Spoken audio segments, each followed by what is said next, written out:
I just got back from the post office and I'm really excited. We got a package from our friend Steve at Digwell Greenfingers. Cool. But I think you forgot something. Oh yeah. Hey friends, you're watching BrainStormAcres. I'm Henry. And I'm Irene.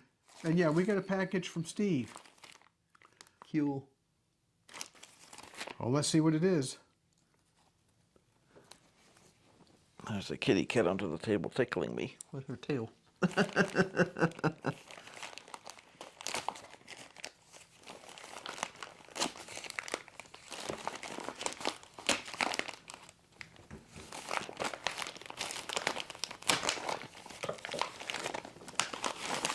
There's another bag inside the bag. That's a good thing. Super soil. Oh wow. Steve sent us a package of super soil. He's been doing a series of experiments on his channel that he's been using different compost and different soil amendments. And let's see what he has to say. He says, "Hi, Henry and Irene. I reckon that this will be perfect for you guys. Exactly what it was designed for, bringing life to a barren area." He says, I mean the area is barren, not your beds. Well, yeah, but yeah, that's very cool. Well, we're done with that. Yeah. So he's given us some instructions.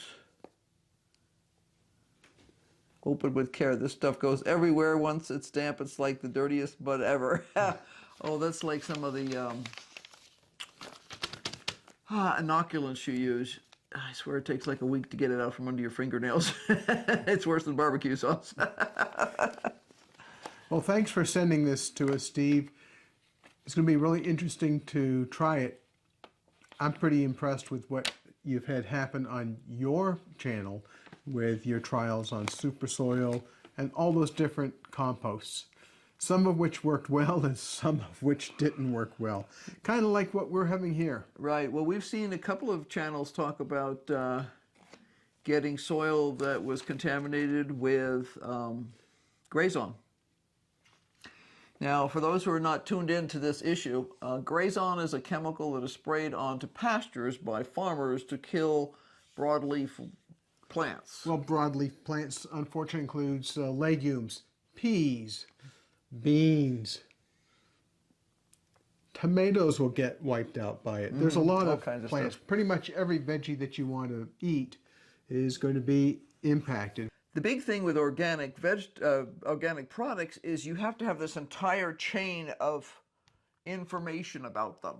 Where did the seeds come from? What location were they in? Could there have been overspray? And there's this entire trail, paper trail, that goes with every single product. This is cool because this is apparently a microbial thing, which is cool. On with the show.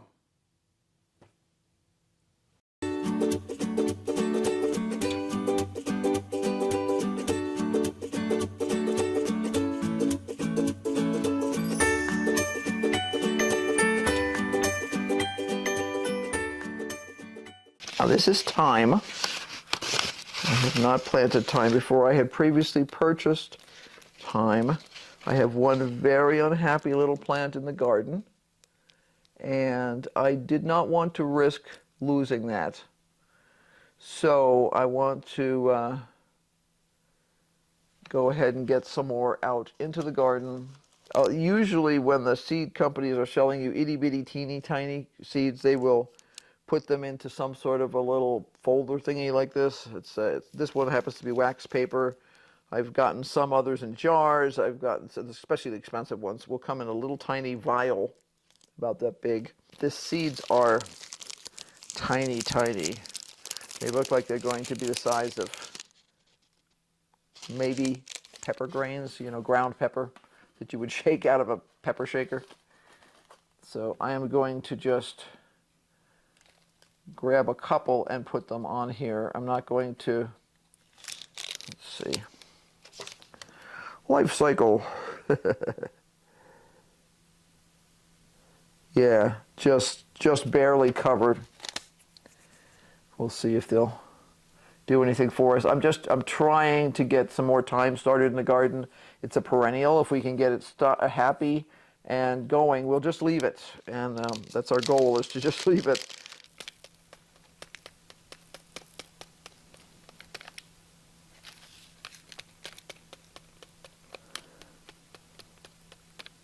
Believe it or not, there's like a couple of seeds that have already come out. Not many. I don't want a ton. I just want a few. But they are literally half a millimeter in size. So, I'm just going to put a few in there. If this doesn't work, I will probably try again this fall and just keep it in the greenhouse over the winter. But we'll see. I mean, I'm crossing my fingers. Johnny's has usually got pretty good germination rate. Germination rate 82%. That's not too bad. Now, if you understand the mathematics of large numbers, you will know that that does not mean that if I plant 100 seeds, 82 of them will come up. But it does mean that I still got good germination rates. So I'm going to put a sign on him. Everything I own right now is covered with potting soil. You see the labels. It's because of the static electricity, because we have such low humidity here that we just wind up with static everything. So everything sticks, the dust sticks, the potting soil sticks. It just is what it is. Yeah, this is my mildew-resistant basil. Very excited about this because usually, and I actually don't have any basil in the yard right yet because our basil usually grows in a couple of the beds over here, and those beds have not been started up yet. So we let the basil go to seed and all that kind of good stuff. That's nice, but it usually is kind of one and done earlier than I would like it to be. So my goal with this, I was doing research because I was not pleased with the results of my previous year's basil crops. They were pretty good. I mean, they weren't awful, but they didn't hold up in the long run. And I discovered that Johnny Select Seeds has been doing a pretty serious field trial of various types of basil, trying to, they cater to small farmers and stuff who grow greenhouses full of things like basil. You know, that stuff that you buy in the grocery store that's pre-cut and comes in a nice little bag, and you get to have fresh basil sitting in your fridge. It has to come from somewhere. This is one of the new improved varieties. These are also small seeds, not as small as the pepper. These are elongated. They look like miniature mouse poo. They are probably 2 to 3 millimeters long. What I'm doing is I'm rolling a couple between my fingers because I don't want too many in here, but I'm not going to worry about it tremendously. And my goal this fall is to actually bring one into the house, even if I have to start it fresh, and see how long I can keep it over the winter, because we're going to be playing with we usually play with different things in the fall, and sometimes one of the things we play with is keeping tomatoes alive, or at least harvesting and storing them into the fall. And it would be really nice to have basil, because our favorite thing in the world is the caprese salad, which is a combination of basil and mozzarella cheese and tomatoes. So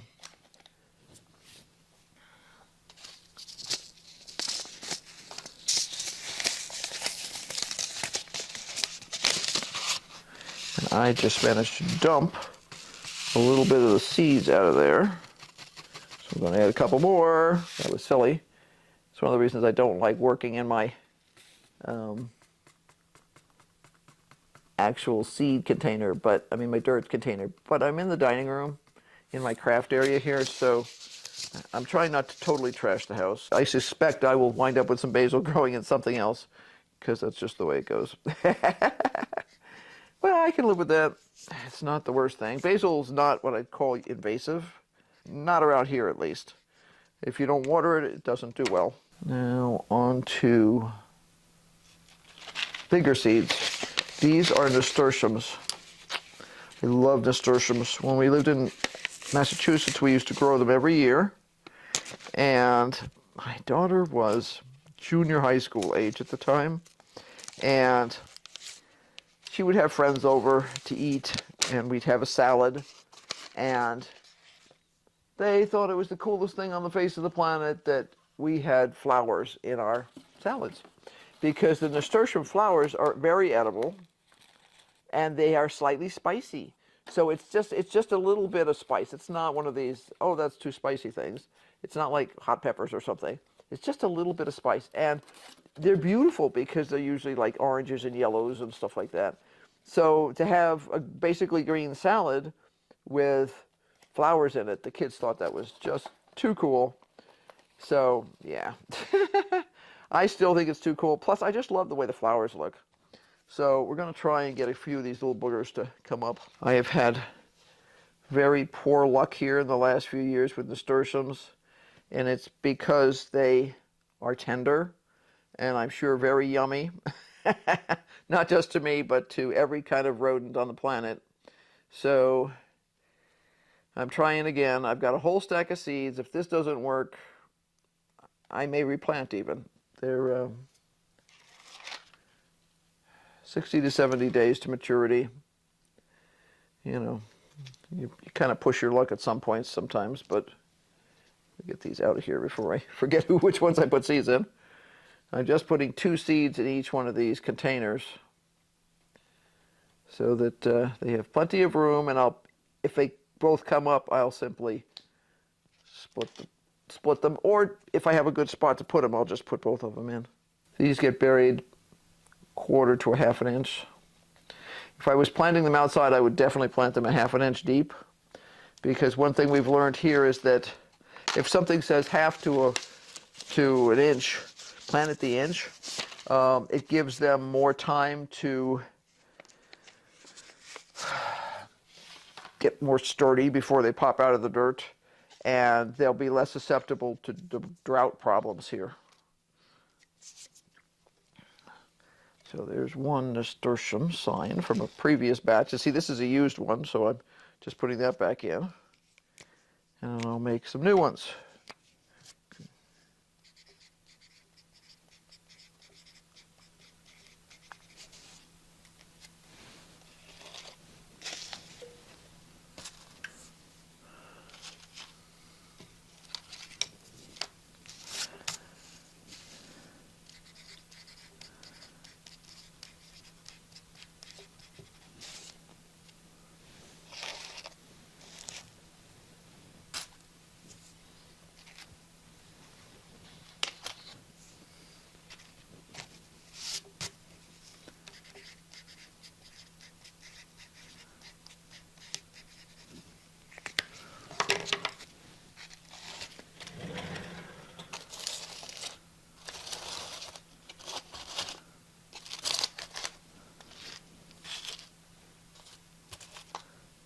Okay, there we go. Messy. My cheat sheet. See who comes up next. Hannah's Choice. This is a cantaloupe that we really love. We have tried multiple kinds rather. This is older seed. So we'll see if it comes up or not.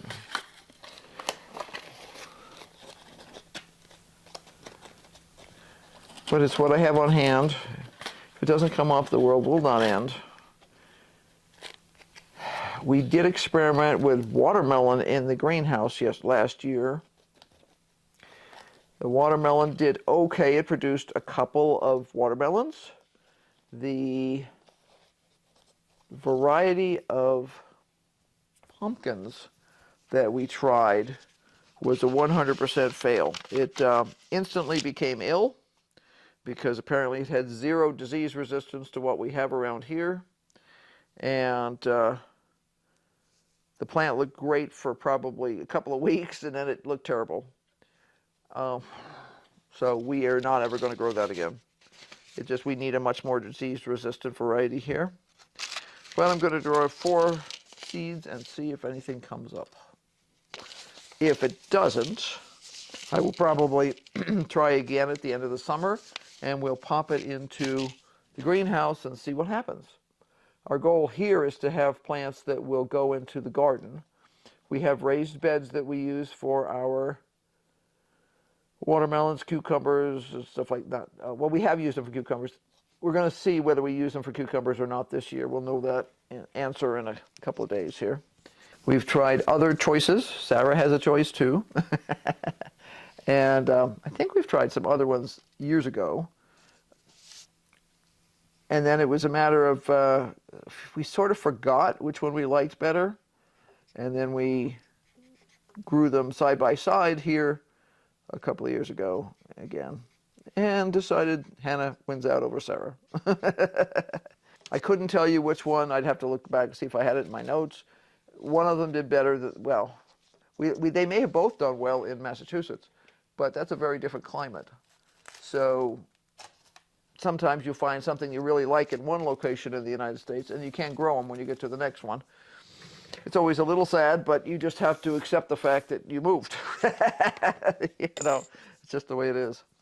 Okay, golden zucchini. We absolutely love this stuff, and we got this as a freebie from Haas Tools. I think it was Cog Hill did a promotion where if you bought a certain amount of stuff from Haas Tools, you got a free package of seeds. That was the seed they were giving away. We have a same arrangement with Haas Tools. If you want to support us and you don't want to just plain send us money, we have an affiliate link that is in the show notes.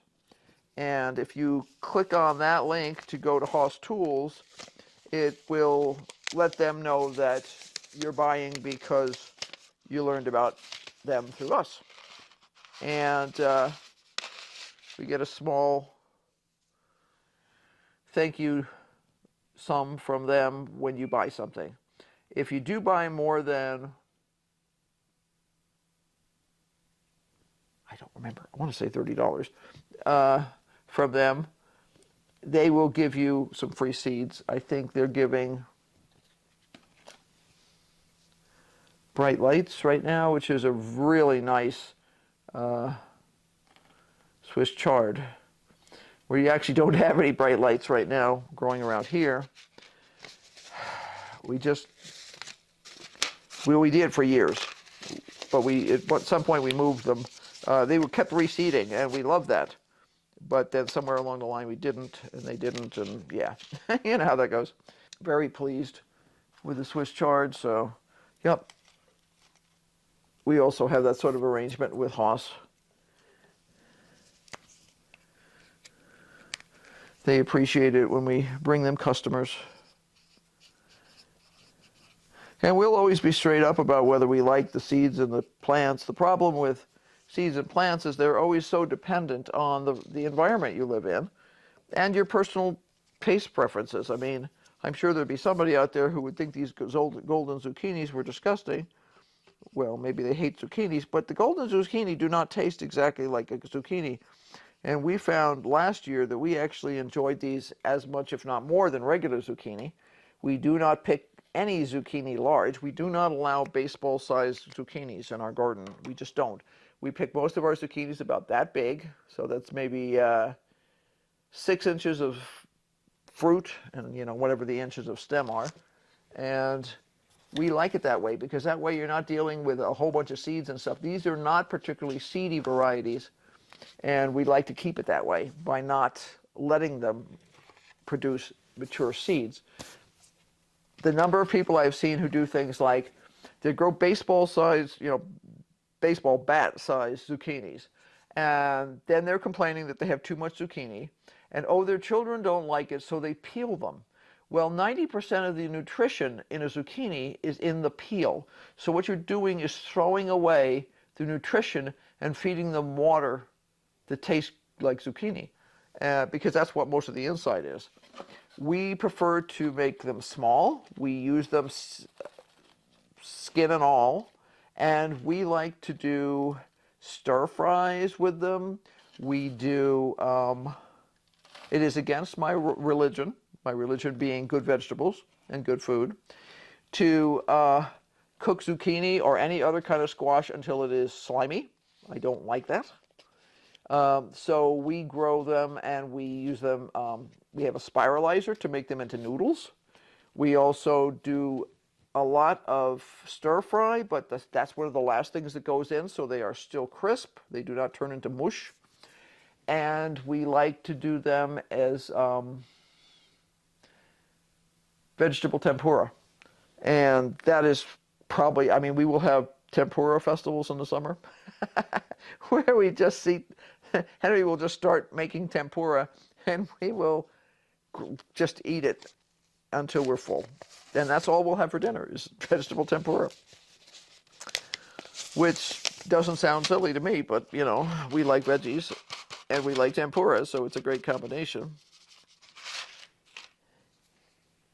This is our South Anna butternut squash. I'm going to risk planting 4 seeds. Last year, because I want to make sure I get germination. Last year we had 2 plants in the garden and they produced a total of 21 fruits. That's with a hailstorm or 2 and rat damage. They did initially, some of the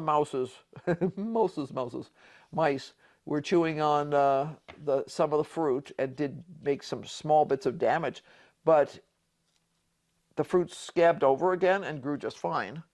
And it was awesome. I mean, we still have a couple left.